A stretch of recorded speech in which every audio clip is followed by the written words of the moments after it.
நம்ம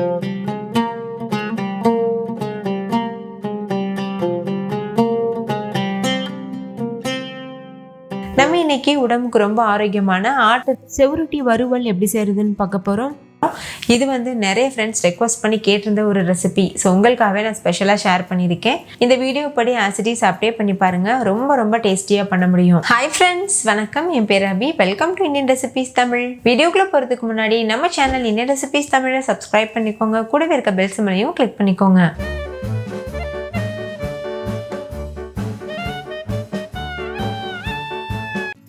ஃபஸ்ட்டு செவரொட்டியை இந்த மாதிரி க்ளீன் பண்ணிக்கோங்க. அதுக்கு மேலே ரொம்ப தின்னாக ஒரு லேயர் இருக்கும் ஒயிட் கலரில், அதை நம்ம ரிமூவ் பண்ணிடணும்.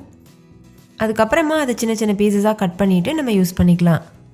உங்களுக்கு பார்க்கும்போதே தெரியுதுல்ல, இந்த லேயர் தான். இதை லேசாக கத்தியை வச்சு கீறிட்டு அதுக்கப்புறமா நீங்கள் உரிச்சிங்கன்னா ஈஸியாக வெளியில் வந்துடும். பாருங்கள், இந்த மாதிரி. நான் இன்றைக்கி 1/2 கிலோ அளவு செவரொட்டி எடுத்துகிட்டு இந்த மாதிரி உங்களுக்கு வறுவல் செஞ்சு காமிச்சிருக்கேன். நான் சொல்லியிருக்க அளவுகள் எல்லாமே 1/2 கிலோ செவரொட்டிக்கு கரெக்டாக இருக்கும். நீங்கள் கம்மியாக செய்ய போகிறீங்கன்னா பொருட்களை கம்மியாக யூஸ் பண்ணிக்கோங்க. இப்போ இதே போல் மீதி இருக்க எல்லா செவரொட்டியிலிருந்தும் இந்த மேலே இருக்க தோலை நீக்கிட்டு அதுக்கப்புறமா நல்லா வாஷ் பண்ணிவிட்டு சின்ன சின்ன க்யூப்ஸாக கட் பண்ணி வச்சுக்கோங்க. இது கட் பண்ணும்போது ரொம்ப சாஃப்டாக இருக்கும், அதனால் நம்ம பார்த்து கட் பண்ணணும். பாருங்கள், இந்த மாதிரி சாப்பிங் போர்டில் வச்சுட்டு கத்தி வச்சுட்டு சின்ன சின்ன க்யூப்ஸாக கட் பண்ணிக்கோங்க. நல்லா அழுத்தம் கொடுத்து கட் பண்ணணும். பாருங்கள், இந்த மாதிரி. அது உள்ளே இருந்து பிளட் லீக் ஆகிடாமல் நம்ம இந்த மாதிரி கட் பண்ணிக்கணும். அப்போ தான் வேஸ்ட் ஆகாமல் இருக்கும்.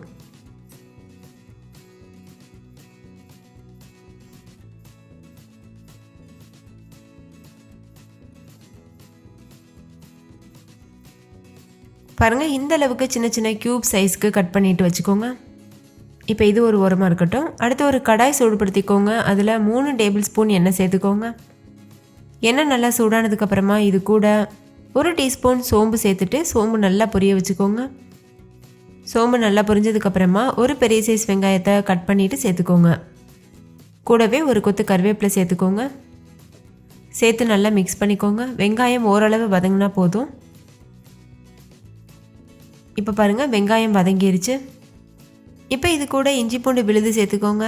இஞ்சி பூண்டோட பச்சை வாசனை போகிறது வரைக்கும் இது நல்லா மிக்ஸ் பண்ணிடுங்க. நான் 1/2 டீஸ்பூன் அளவுக்கு இஞ்சி பூண்டு விழுது சேர்த்துருக்கேன். ஃப்ரெஷ்ஷாக அரைச்ச விழுது சேர்த்திங்கன்னா டேஸ்ட் ரொம்பவே சூப்பராக இருக்கும். இப்போ இது நல்லா வதங்கட்டும். இஞ்சி பூண்டு பச்சை வாசனை போனதுக்கப்புறமா நம்ம கட் பண்ணி எடுத்து வச்சுருக்க 1/2 கிலோ செவரொட்டி சேர்த்துருங்க. சேர்த்துட்டு இது நல்லா மிக்ஸ் பண்ணிக்கோங்க. இது லேசாக நம்ம கலந்து விடும்போதே இதோட கலர் நல்லா சேஞ்ச் ஆக ஆரம்பிக்கும். இது நார்மல் மட்டன் மாதிரி இல்லாமல் ரொம்பவே ஈஸியாக வேகக்கூடியது. இப்போ இது நல்லா கலந்தாச்சு. அடுத்து இதில் சுவைக்கு தகுந்த மாதிரி உப்பு, 3 டேபிள் ஸ்பூன் அளவுக்கு மிளகாத்தூள், 2 டேபிள் ஸ்பூன் அளவுக்கு மல்லித்தூள் இதெல்லாம் சேர்த்துக்கோங்க. மிளகாத்தூள் மல்லித்தூள்லாம் எப்படி வீட்டிலே அரைக்கணும்னு நான் ஆல்ரெடி வீடியோ அப்லோட் பண்ணியிருக்கேன். அதோட லிங்க் டிஸ்கிரிப்ஷனில் இருக்குது, செக் பண்ணி பாருங்கள், உங்களுக்கு யூஸ்ஃபுல்லாக இருக்கும். இப்போ இது எல்லாத்தையும் சேர்த்து நல்லா கலந்துருங்க.